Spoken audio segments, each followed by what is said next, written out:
श्री दुर्गा देव्ये नमः। श्रीमद्देवी भागवत महापुराण द्वादश स्कंध अष्टम अध्याय। देवताओं का विजय गर्व तथा भगवती उमा द्वारा उनका भंजन, भगवती उमा का इंद्र को दर्शन देकर ज्ञानोपदेश देना। जन्मेजय बोले, संपूर्ण शास्त्र वेताओं में श्रेष्ठ तथा समस्त धर्मों को जानने वाले हे भगवान, सभी द्विजातियों के लिए शक्ति की उपासना नित्य होने के कारण तीनों संध्या कालों में और अन्य समय में भी करणीय है, ऐसा श्रुति का कथन है। तो फिर हे विभो, उन भगवती को छोड़कर द्विजगण अन्य देवताओं की उपासना क्यों करते हैं? कुछ विष्णु के उपासक, कुछ गणपति के उपासक, कुछ कापालिक, कुछ चिन्मार्गी, कुछ बलकलधारी, कुछ दिगंबर, कुछ बौद्ध, कुछ चारवाक आदि दिखाई पड़ते हैं। इसी प्रकार लोक में बहुत से ऐसे लोग भी दिखाई देते हैं जो वेदों के प्रति श्रद्धा भाव से रहित हैं। हे ब्राह्मण, इसमें क्या कारण है, यह बताने की मुझे कृपा कीजिए। कुछ बुद्धिमान पंडित और एक प्रकार के तर्क करने में दक्ष विद्वान लोग भी कहते हैं जो वेदों के प्रति श्रद्धा से विहीन है।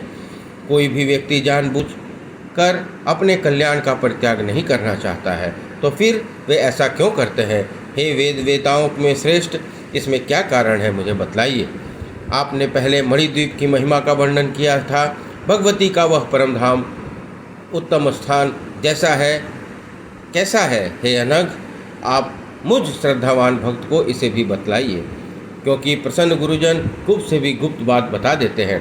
सूत जी बोले, हे मुनीश्वरों, महाराज जन्मेजय की बात सुनकर भगवान वेद व्यास ने उन्हें क्रम से यह सब कुछ बतला दिया, जिसे सुनकर द्विजियों के मन में वेदों के प्रति श्रद्धा बढ़ गई। व्यास जी बोले, हे राजन, इस समय अब आपने जो पूछा है वो अति उत्तम और काल के अनुरूप ही है। आप बुद्धिमान और वेदों में श्रद्धा रखने वाले प्रतीत होते हैं।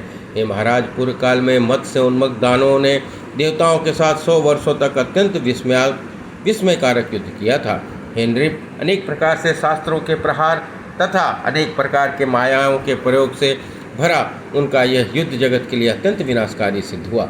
उस समय पराशक्ति भगवती की कृपा से देवताओं ने युद्ध में दैत्यों को जीत लिया। वे दैत्य भूलोक तथा सर्वलोक छोड़कर पाताल लोक में चले गए। उस विजय से अत्यंत हर्षित देवतागण मोह के कारण अभिमान युक्त होकर चारों और परस्पर अपने पराक्रम की इस प्रकार चर्चा करने लगे, हमारी विजय क्यों न हो, क्योंकि हमारी महिमा सर्वोत्तम है।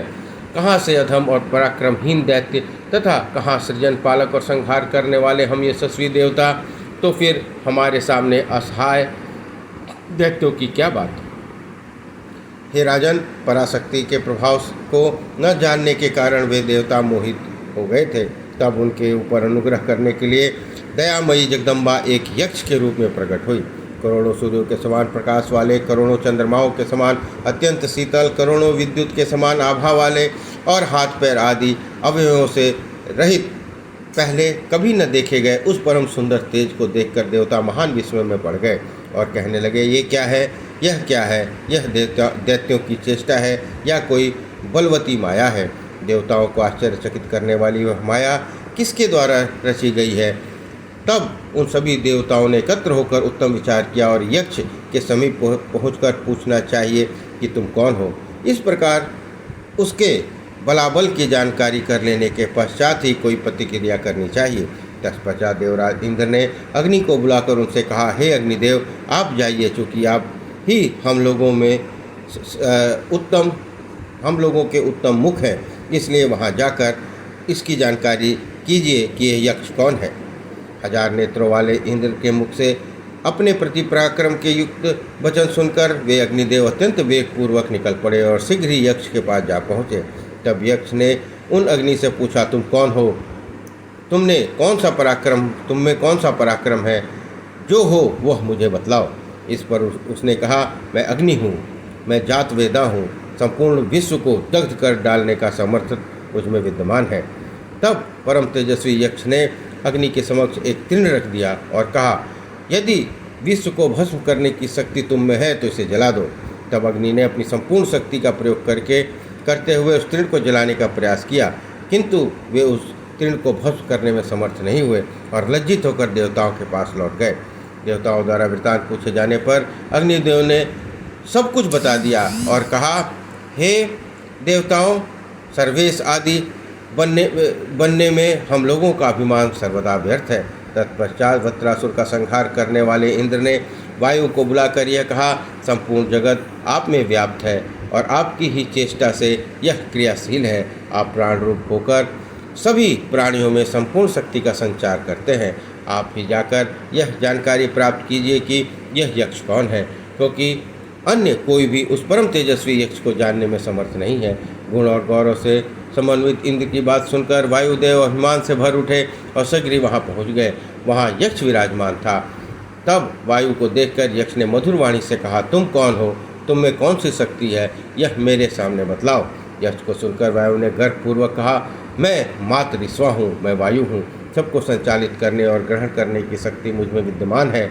मेरी चेष्टा से ही संपूर्ण जगत सब प्रकार से व्यवहार वाला है। वायु की यह वाणी सुनकर परम तेजस्वी यक्ष ने कहा, तुम्हारे सामने यह जो तृण रखा हुआ है उसे तुम अपनी इच्छा के अनुसार गतिमान कर दो, अन्यथा इस अभिमान का त्याग करके लज्जित हो इंद्र के पास लौट जाओ। यक्ष का वचन सुनकर वायुदेव ने अपनी संपूर्ण शक्ति लगाकर उस तृण को उड़ाने का प्रयास किया, किंतु वह तृण अपने स्थान से हिला तक नहीं। तब वे पवनदेव लज्जित होकर अभिमान का त्याग करके इंद्र के पास चले गए। अपने अभिमान को चूर करने वाला संपूर्ण वृत्तांत सुनाते हुए कहा, मिथ्या और गर्व अभिमान करने वाले हम लोग इस यक्ष के जानने में समर्थ नहीं है। परम प्रचंड तेज वाला यह यक्ष अलौकिक प्रतीत हो रहा है। तत्पश्चात सभी देवताओं ने सहस्त्र नेत्रों वाले इंद्र से कहा, आप देवताओं के स्वामी हैं, अतः अब आप ही यक्ष के विषय में ठीक ठीक जानने का प्रयत्न कीजिए। तब इंद्र अभिमानपूर्ण उस यक्ष के पास गए। उनके पहुँचते ही यक्ष परात्पर परम तेज शीघ्र ही अदृश्य हो गया। तब वह यक्ष इंद्र के सामने अंतर्हित हो गया। तब देवराज इंद्र अत्यंत लज्जित हो गए और यक्ष के उनसे बात तक न करने के कारण वे मन में अपने को छोटा समझने लगे। वे सोचने लगे, अब मुझे देवताओं के समाज में नहीं जाना चाहिए, क्योंकि वहाँ देवताओं के समक्ष अपनी इस हीनता के विषय में मैं क्या बताऊँगा।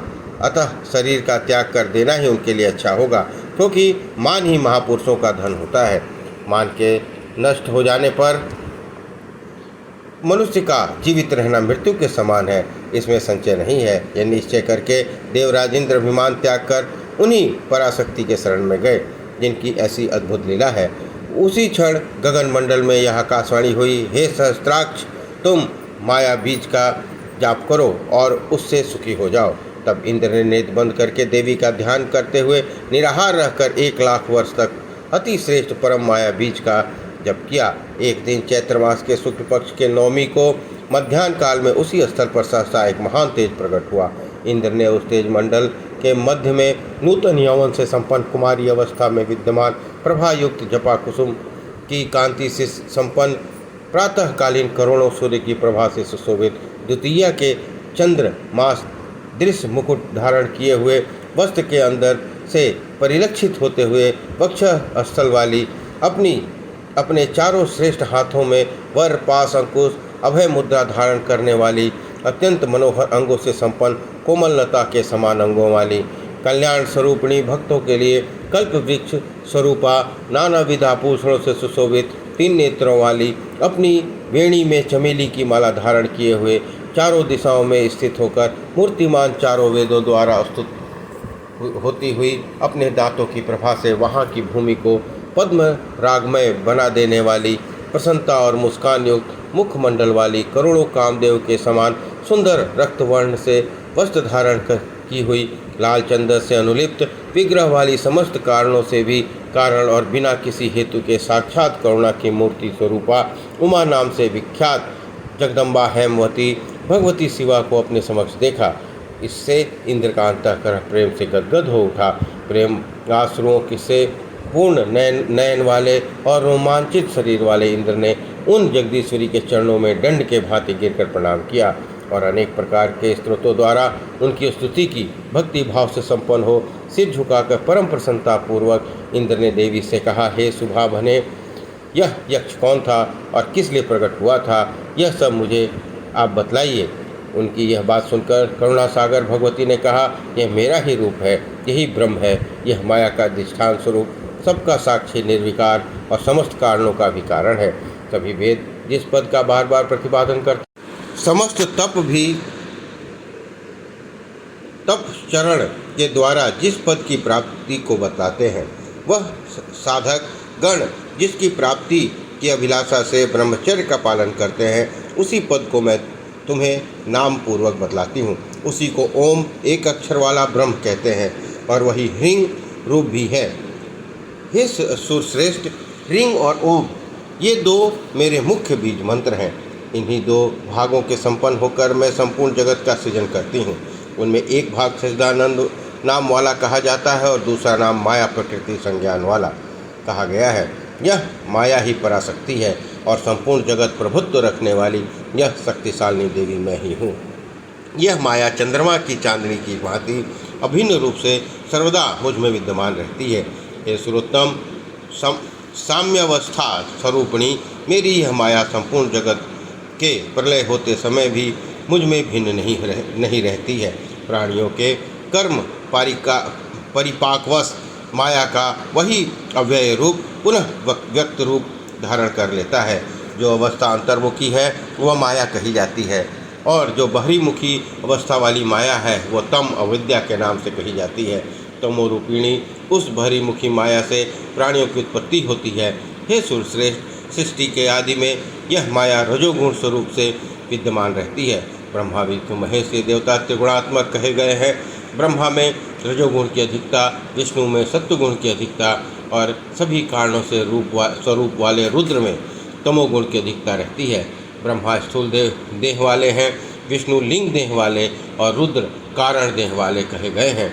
जो सर्वान अंतर्यामी स्वरूपिणी साम्यावस्था कही गई है वह तुरीय रूपा में ही हूँ और इसके ही ऊपर जो निराकार पर ब्रह्म है वह भी मेरा ही स्वरूप है। निर्गुण और सगुण यह मेरा दो प्रकार का रूप कहा जाता है। माया से रहित रूप निर्गुण और माया युक्त रूप सगुण है। वही मैं संपूर्ण जगत की रचना करके उसके भीतर भली भांति प्रविष्ट होकर जीव को अपने कर्म और शास्त्र के अनुसार निरंतर प्रेरित करती रहती हूँ।